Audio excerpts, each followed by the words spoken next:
열림은 성도 여러분 안녕하세요. 바이블 인 포커스 성경 정독 월요 팟캐스트 묵상과 기도에 함께 하시는 모든 분들을 축복합니다. 오늘도 성경 말씀을 통해 깊이 있는 묵상과 기도로 주님께 나아가는 복된 시간 되시길 바랍니다. 매주 월요일은 시가서를 묵상하고 있는데요. 오늘은 시편 19편의 말씀입니다. 먼저 오늘 말씀의 간략한 요약 내용을 읽어드리겠습니다. 오늘 말씀은 율법의 아름다움을 노래합니다.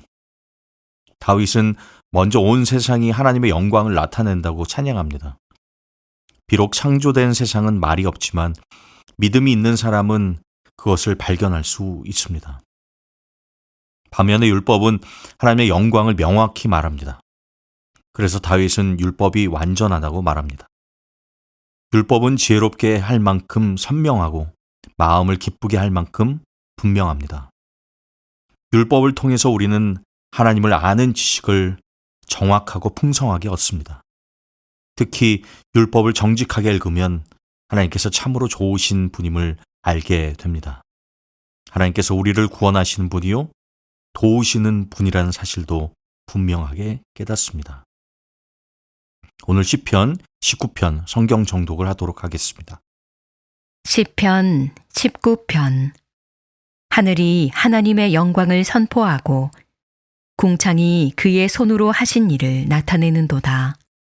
날은 날에게 말하고 밤은 밤에게 지식을 전하니 언어도 없고 말씀도 없으며 들리는 소리도 없으나 그의 소리가 온 땅에 통하고 그의 말씀이 세상 끝까지 이르도다. 하나님이 해를 위하여 하늘에 장막을 베푸셨도다. 해는 그의 신방에서 나오는 신랑과 같고 그의 길을 달리기 기뻐하는 장사 같아서 하늘 이 끝에서 나와서 하늘 저 끝까지 운행하며 그의 열기에서 피할 자가 없도다. 여호와의 율법은 완전하여 영혼을 소성시키며 여호와의 증거는 확실하여 우둔한 자를 지혜롭게 하며 여호와의 교훈은 정직하여 마음을 기쁘게 하고 여호와의 계명은 순결하여 눈을 밝게 하시도다. 여호와를 경외하는 도는 정결하여 영원까지 이르고 여호와의 법도 진실하여 다 의로우니 금 곧 많은 순금보다 더 사모할 것이며 꿀과 송이꿀보다 더 달도다. 또 주의 종이 이것으로 경고를 받고 이것을 지킴으로 상이 크니이다. 자기 허물을 능히 깨달을 자 누구리요. 나를 숨은 허물에서 벗어나게 하소서. 또 주의 종에게 고의로 죄를 짓지 말게 하사 그 죄가 나를 주장하지 못하게 하소서. 그리하면 내가 정직하여 큰 죄과에서 벗어나겠나이다. 나의 반석이시요 나의 구속자이신 여호와여, 내 입의 말과 마음의 묵상이 주님 앞에 연락되기를 원하나이다. 세상에는 많은 소리가 있습니다. 사람들의 말, 미디어의 소음, 내면의 고민 속에서도 우리가 반드시 들어야 할 소리는 하나님의 음성입니다. 하나님은 우리에게 어떻게 말씀하실까요? 시편 19편은 하나님께서 두 가지 방법으로 우리에게 말씀하신다고 가르칩니다. 첫 번째는 자연을 통한 계시입니다.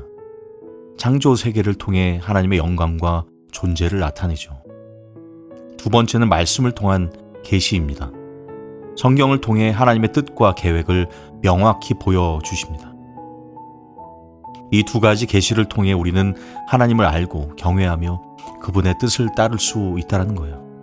먼저 1절부터 6절을 통해 자연을 통해 나타난 하나님의 영광에 대해 말씀하고 있는데요. 시편 19편 1절에서는 하늘이 하나님의 영광을 선포하고 궁창이 그의 손으로 하신 일을 나타내는도다 말씀합니다. 시편 기자는 하나님의 존재와 영광이 자연을 통해 드러난다고 선언하죠. 하늘과 궁창은 하나님의 영광과 능력을 증거합니다. 창조된 모든 피조물들은 조용하지만 강력한 하나님의 존재의 증거가 됩니다.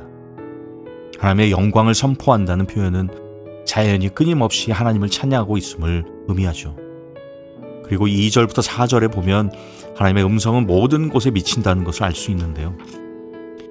날은 날에게 말하고 밤은 밤에게 지식을 전하니 라고 말한 2절 말씀에선 낮과 밤이 계속해서 하나님의 창조를 증거하며 끊임없이 하나님의 존재를 가르친다는 얘기죠.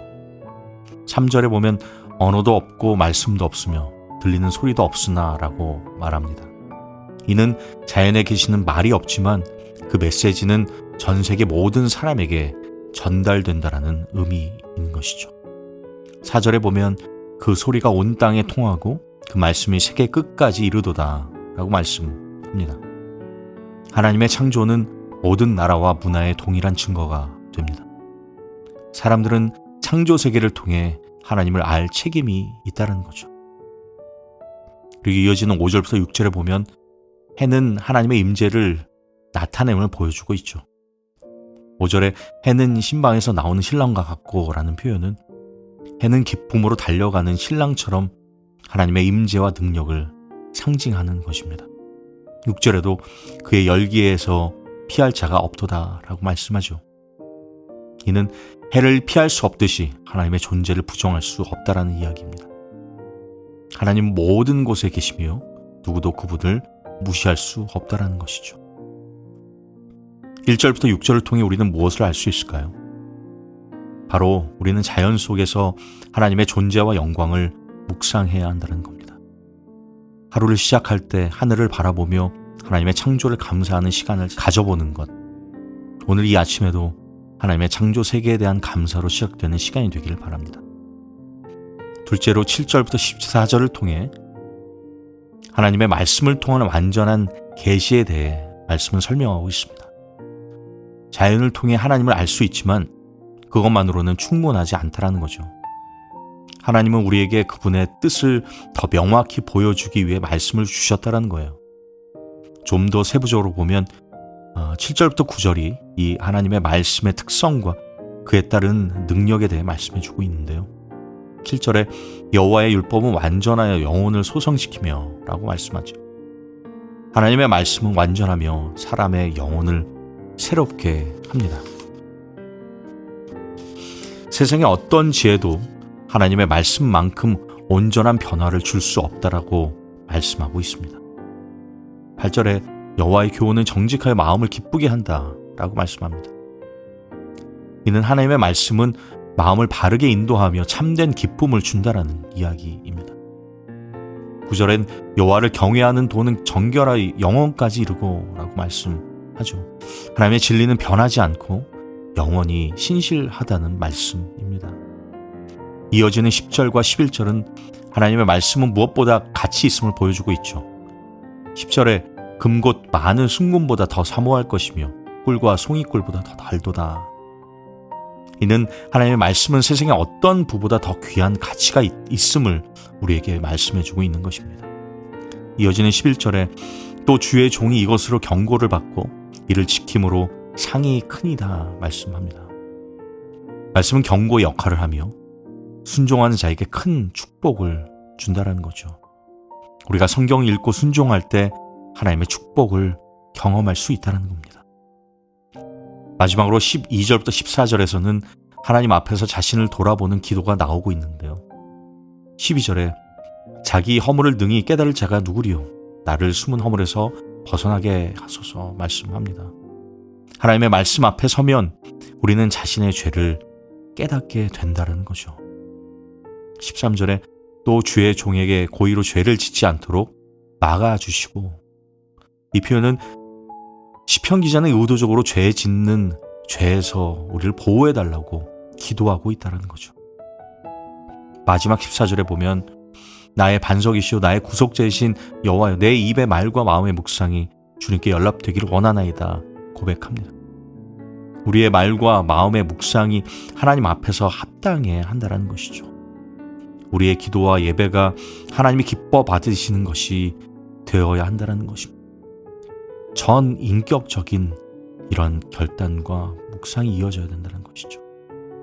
이 말씀을 우리는 어떻게 우리의 삶 속에 적용해 볼 수 있을까요? 바로 하나님의 말씀을 통해 자신을 돌아보고 죄에서 떠나는 삶을 살아야 한다는 거예요. 매일 말씀을 묵상하고 우리의 생각과 말이 하나님께 기쁨이 되는지 우리 스스로를 돌아보고 점검해 보는 것. 이것이 바로 우리의 삶 속에 이루어지는 하나님의 말씀이라는 겁니다. 하나님은 자연을 통해 자신의 영광을 보여주셨고 말씀을 통해 우리에게 분명한 진리를 가르쳐 주셨습니다. 오늘 우리가 실천해야 할 3가지 결단은 이와 같다고 생각해요. 첫째로 이 세상 자연을 통해 하나님의 영광을 우리는 날마다 묵상해야 할 것입니다. 둘째로 하나님의 말씀을 사랑하고 매일 묵상하며 살아가는 삶이 우리에게 필요하다는 것이죠. 셋째로는 우리의 말과 묵상이 하나님께서 기뻐하시는 것이 되도록 우리는 매 순간 기도해야 하겠습니다. 오늘도 말씀을 통해 깨달은 하나님의 진리 앞에서 우리의 삶을 구체적으로 결단하며 살아내기로 다짐하는 사랑하는 열린문의 모든 가족들이 되시길 주님의 이름으로 축원드립니다. 이제 공동체를 위한 기도 제목을 가지고 한 마음으로 기도하기 원하는데요.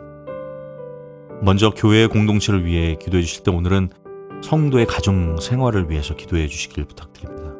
하나님을 경외하고 부모를 공경하며 자녀를 사랑하는 모든 가정들이 되게 하시고 말씀이 다스리며 하나님을 신뢰하고 인내하는 가정이 되게 해달라고 교회 공동체를 위해서 기도해 주시길 부탁드립니다. 이어서 오늘은 이 땅의 교육을 위하여 기도를 부탁드립니다. 각 학교의 이사회가 교육과정을 선택하고 결정할 때 하나님의 지혜를 더하여 주시고 다음 세대의 성경적인 가치관을 심어줄 크리스천 리더들이 세워지게 해달라고 같이 기도 부탁드립니다. 마지막으로 하나님 나라를 위해 기도해 주실 때 지난주 금요일부터 시작된 무슬림을 위한 30일 기도의 기도 제목을 가지고 기도해 주시길 부탁드립니다. 오늘 데이 4 3월 3일자 중국에서 이주한 카자크인들을 위한 기도입니다. 중국을 떠나는 카자크인들은 야망이 크며 세상의 지혜를 높이 사는 경향이 있다고 합니다. 자신의 나라를 떠나 많은 제약에서 탈출한 이들은 자신들이 상대적인 자유를 누리고 있다고 생각한다고 하죠. 그들은 중국 내에 살고 있는 가족, 친지들과 떨어져 있어야 하는 아픔과 어려움을 감내할 수밖에 없지만 그들의 꿈을 조금씩 이뤄가고 있다고 합니다. 이들을 위해 기도를 부탁드립니다. 특별히 기도 제목으로 부탁드리는 것은 첫 번째, 해외에 거주하는 많은 카자크인들이 교육, 직업, 돈, 이민, 가족으로 채울 수 없는 창조주를 향한 갈망을 느낄 수 있도록 기도를 부탁드립니다. 둘째로, 그들이 세상의 야망을 추구하는 과정에서 예수님을 따르는 사람들을 만날 수 있도록 기도해 주시길 부탁드립니다. 마지막으로, 카자크인들이 자신들의 언어로 된 성경을 읽을 기회와 소망을 갖고 성령님을 통해서 성경을 이해하도록 이를 위해 기도해 주시길 부탁드립니다. 같이 기도하신 후에 계속해서 개인의 기도 제목을 가지고 기도의 자리로 나아갔으면 좋겠습니다.